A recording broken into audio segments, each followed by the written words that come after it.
네, 이성부의 누룩입니다. 순환특강에 수록되어 있는 작품이고 누룩은 사실 뭐 연계 교재든 어디든 몇 번 한번 나온 적이 있었는데 제 기억상 평가원 문제에서 한 번도 출제가 된 적이 없거든요. 그리고 자연물 소재이기 때문에 충분히 나올 만한 작품이 될 것 같다. 거의 대부분 다 다를 거긴 한데 그래도 그 중에서도 경중이라는 게 있잖아요, 그죠? 너무 시대적인 내용은 안 나올 것 같고, 그러니까 지극히 산업화적이거나 지극히 광복적이거나 지극히 일제 강점기적이거나 뭐 그런 것들이 있죠. 그러니까 특정한 시대를 바로바로 연상할 수 있는 그런 시들이 분명히 있단 말이죠. 특히나 이제 일제 강점기 그리고 이제 70년대 80년대 산업화 민주화, 보통은 역사적인 소재들은 요즘 교육 과정에서 주목하고 있지는 않습니다. 물론 그런 역사적인 태도가 중요하지 않다는 게 아니에요. 당연히 너무 중요하지. 근데 문제는 그런 시보다는 조금 더 개성적이고 사람의 일생을 좀 볼 수 있는 그런 시들이 출제되는 게 경향입니다. 그래서 뭐 재작년도 그렇고 작년도 그렇고 뭔가 엄청 대단한 주제를 가지고 출제를 하진 않았어요. 재작년에 이제 장성남의 배를 밀며, 배를 매면하는 게 교과서 수록인데 배를 밀며, 그 다음에 작년에는 고재종의 감나무 그늘 아래에서, 그러니까 그런 것들은 사실 뭐 심지어 최근시기도 하고 엄청 오래 안 됐습니다. 근데 그런 것들은 뭐 시대적인 배경을 잘 다루거나 그러진 않아요. 그러니까 혹시나 싶어서 다뤄는 드리는데 전부 다 그 중에서도 이제 제가 경중을 나누겠죠, 그죠? 그럼 이제 중요한 부분에 들어가는 것들은 전부 다 개인의 삶에 관한 내용들, 그러니까 그런 자서전적인 내용들이 조금 위주가 될 것 같습니다. 그리고 작년도 그렇고 재작년도 그렇고 시 내는 거 좀 보면 뭐 신석정의 역사 말고는 역사적인 내용을 다루는 시가 단 한 개도 없었죠, 그죠? 심지어 작년 6월에 출제된 신석정의 역사의 경우에도 일제 강점기 민중들의 연대라는 주제를 그대로 내지 않고 자연물의 조화로움에 초점을 맞춰서 출제를 했었어요. 그러니까 뭐 간에 본 거긴 하지만 뭐 어쨌든 우리가 생각하는 그런 좀 스테레오 타입적인 시들은 나오기가 좀 어려울 것 같아요. 안 나온다는 아니고 나오기가 좀 어려울 것 같아요. 그래서 이 누룩도 사실 이 민중 연대 관련 얘기긴 한데 표면적으로는 민중 연대에 대한 얘기가 없어요. 그러니까 작년 6월에 신석정의 역사 느낌이 좀 난다는 거죠. 뭐 어떻게 되든 사실 교수님 맘이긴 합니다. 교수님이 뭐 이육사의 광해 내놓고선 뭐 초인의 초점을 맞춰서 일제강점기 배경 싹 빼면은 또 그 나름대로 또 기준이 되겠지만, 그래도 좀 나오는 경향성이라는 걸 좀 따져보면, 물론 없지만 그래도 조금이라도 우리가 예상해 볼 수 있는 것들은 좀 보자면 이성부의 누룩도 충분히 나올 만한 가치가 있을 것 같다라고 생각이 들어서 좀 이제 해설을 하기로 마음을 좀 먹었습니다. 가보시죠. 화자는 지금 누룩을 보고 있을 거예요. 참고로 누룩이 뭐냐라고 물어본다면 그 뭐라 그래요? 술 빚는 윤중호가 아니고 술 빚을 때 쓰는 그 발효물 있거든요. 그러니까 밀이랑 쌀이랑 이렇게 섞어가지고 발효시킨 그 덩어리 있어요. 약간 메주 비스무리한 거. 그러니까 메주는 된장 만들 때 쓰는 거고 이 누룩은 이제 술 빚을 때 쓰는 겁니다. 그러니까 그 술 담을 때 쓰는 메주 정도로 생각하시면 될 것 같아요. 발효식품입니다. 그러니까 누룩을 그 자체로 먹진 않아요. 뭐 요리에 넣을 수도 있고 술을 빚을 수도 있는데 그 자체로 먹진 않습니다. 화자는 지금 누룩을 보고 있어요. 여기까지는 우리가 충분히 합의가 좀 될 것 같아. 화자는 지금 누룩을 보고 계십니다. 저도 뭐 실제로 누룩을 본 적이 있는 건 아니고 메주는 본 적이 있는데 누룩은 본 적이 좀 없어요. 술은 먹어봤지만 누룩을 본 적은 없습니다. 누룩 한 덩이가 뜨는 까닭을 알겠느냐. 지 혼자 무력함에 부대끼고 부대끼다가, 무력하다라는 것은 힘이 없다는 뜻이죠. 그럼 누룩이 혼자 무력함에 혼자 부대끼고 있다가 또 어디 한 군데로 나자빠져 있다가 알맞은 바람을 만나 살며시 더운 가슴 그 사랑을 알겠느냐. 화자는 지금 누룩을 보고 있는데 누룩이 어때요? 힘이 없어 보여요. 무력해 보입니다. 무력해서 여기저기 둥둥 떠다니고 다니고 있는데 바람이 샥 불어와요.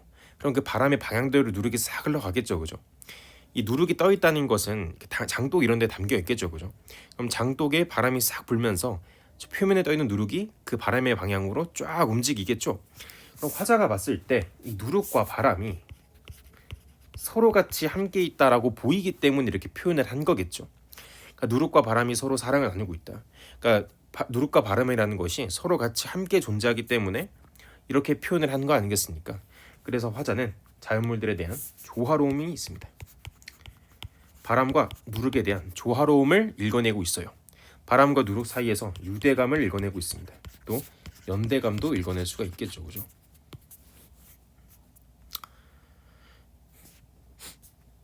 괜춘. 화자가 누룩을 봤는데 바람이랑 함께 존재하는 것 같아. 그럼 누룩과 바람 사이에는 조화로움이 느껴집니다. 유대감이 느껴집니다. 연대감이 느껴집니다. 이렇게 읽으셔야지. 오가는 발길들 여기 멈추어 혹시 밤새도록 우는 울음을 들었느냐. 화자작은 뭐 보고 있다고요? 누룩을 보고 있다니까. 그러면 여기 멈추어 우는 울음은 누구의 울음이에요? 누룩의 울음이겠죠? 누룩의 울음이겠죠? 그러면 누룩의 울음을 들어본 적이 있느냐 너는? 지 혼자서 찾는 길이 여럿이서도 찾는 길임은 엄동설한 칼별은 알고 있나니. 말이 좀 어려워요. 1년에서는 화자가 바람과 누룩 간의 조화로움을 읽어냈어요. 그럼 지금은 누룩이 어때요? 울고 있어요. 누룩이 지금 울고 있는 상태라고? 그러면 왜 울어요 일반적으로? 뭔가 좀 슬프기 때문에 울지 않을까요? 기쁨의 눈물일 수도 있잖아요. 이거는 보기를 줘야 되고 맥락상 우리가 추론할 수 있게 줘야 되고 일단 울고 있다라는 표현을 통해서 뭔가 슬프다 정도는 읽어낼 수가 있죠. 그죠? 그럼 누룩은 의인은 당연한 거고 결핍이 있음을 알 수 있습니다. 괜찮아요? 근데 화자께서 누룩이 우는데 그 다음 뭐라 그래요? 지 혼자 가고자 하는 길이, 지 혼자서 찾는 길이. 그럼 누룩은 왜 결핍을 가지고 있는 거예요? 왜 슬픈 거예요? 가고자 하는 길을 찾지 못했기 때문이죠. 가고자 하는 길을 찾지 못했기 때문이라고. 돼요? 그럼 가고자 하는 길이라는 것은 누룩의 입장에서는 지향점으로 작용할 겁니다. 근데 화자는 뭐라고 생각해요? 누룩이 자기 혼자 찾는 길이 사실은 자기 혼자 찾는 길이 아니고 모두가 다 똑같이 찾고 있는 길이었다 이 소리죠. 그걸 누구는 알고 있대요? 별은 알고 있대요. 별은. 엄동설한, 세모, 부정적, 추워요. 이렇게 하지 마시고 상황 맥락을 좀 보는 거예요. 별이라는 것은 칼별, 아니야 별해별. 별이라는 존재는 누룩이 찾고자 하는 그 길이 우리 모두가 찾고 있는 길임을 다 알고 있어요. 그러면 누룩만 가지고 있는 결핍이에요? 우리 모두가 다 같이 가지고 있는 결핍이에요? 우리 모두가 다 같이 가지고 있는 결핍이죠? 그래서 여기서 또 연대유대 조화로움이 드러나는 겁니다. 누룩 혼자만의 일이 아니라고. 우리 함께 짊어져야 할 일이라고요. 여기서 이제 요 맥락을 통해 가는 거야. 그럼 누룩의 입장에서 결핍을 느끼고 있는 지금 시간대 엄동설한이라는 시간적 분위기. 다시 누룩이 지금 결핍을 가지고 있죠, 그죠? 결핍을 가지고 있는 상태에서 외부 세계가 어때? 엄동설한이잖아요. 그러면 맥락상 엄동설한이라는 것은 누룩이 가지는 결핍을 더 부각하고자 하겠죠. 부각할 수 있겠죠. 그러니까 엄동설한이 부정적인 현실이다 이렇게 가는 겁니다. 무조건 엄동설한 추운 거 마이너스 눈 시런 고통 이렇게 가는 게 아니고 맥락을 통해 따져봤을 때 누룩이 결핍을 가지고 있고 그 상황이 엄동설환이라면 엄동설환이라는 것은 누룩이 가지는 결핍을 조금 더 부각하는 효과가 있겠다 이렇게 읽어보는 거라고요. 그럼 별은 어떻게 이거 다 할 수 있죠? 위에서 다 보고 있잖아요. 누룩은 혼자 가지고 있지만 별은 위에서 이렇게 다 보고 있잖아요. 엄동설환의 이 칼별은 여기저기 있는 모든 결핍들을 다 읽어낼 수가 있는 존재인 것이 됩니까? 무릎팍 으깨져도 꼽히는 가슴, 그 가슴 울리는 들었느냐? 무릎팍이 으깨져도 꼭 가슴이 꼽히고 있습니다. 그럼 누룩이라는 존재는 무릎팍이 깨지는 데 있어서 거기서 포기하는 건가요? 그렇지 않습니다. 누룩은 극복 의지를 가지고 있음을 알 수 있습니다.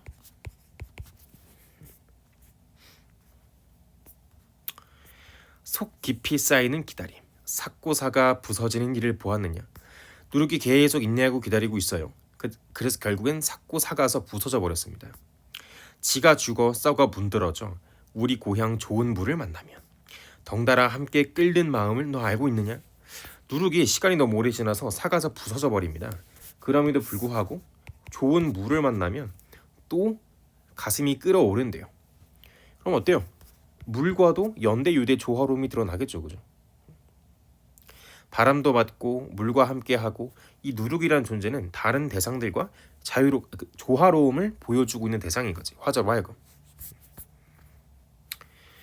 춤도 되고 기쁨도 되고 새 솟는 얼굴도 되는 죽음을 알겠느냐. 누룩의 입장에서는 흩어지고 부서지기 때문에 죽음이지만 어쨌든 좋은 물을 만나서 조화로움이 느껴지기 때문에 그 자체로도 누룩의 입장에서는 좋다 이거죠. 그래서 감춰준 누룩이 쫙 떠올라서 냄새가 퍼지고 있습니다. 그러면 이 감탄사에는 어떤 내용이 어떤 정서가 들어가 있는 거야? 저 누룩에 대한 긍정적인 인식이 반영이 되어 있겠죠. 저 누룩에 대한 긍정적인 인식이 반영이 되어 있겠죠.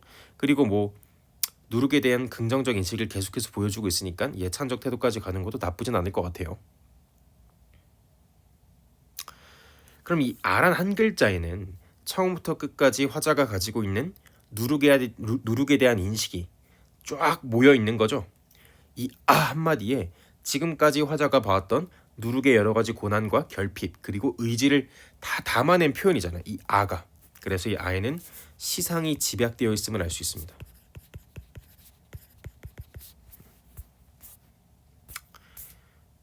여기까지. 그냥 누룩이 떠올라서 발효가 되고 물과 섞이는 과정을 통해서 여러 대상들과의 조화로움도 드러내고 또 부정적인 상황도 이겨내려는 누룩의 모습을 보여주고 있는 것이죠.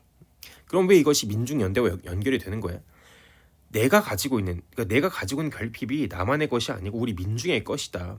그럼 바람과 누룩과 물이 함께 가는 것처럼 우리도 함께 나아가야 된다.